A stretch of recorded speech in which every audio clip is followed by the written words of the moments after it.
Msamaha ni uamuzi wa Mungu au mtu kutofuatilia makosa ambayo umetendewa au mimi nimetendewa.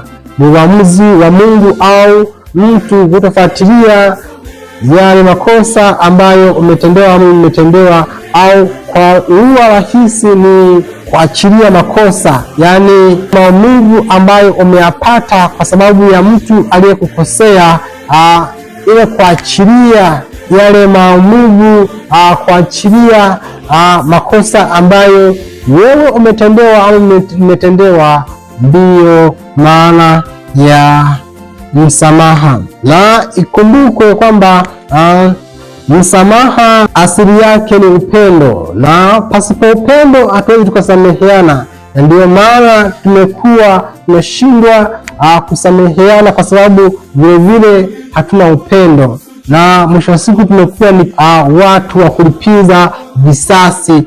Tumekuwa ni watu wa kutosahau, hata kama tumesameheana, tumekuwa ni watu ambao hatuna ule msamaha wa kweli, hatuna ule msamaha wa kweli ambao unaambatana na upendo.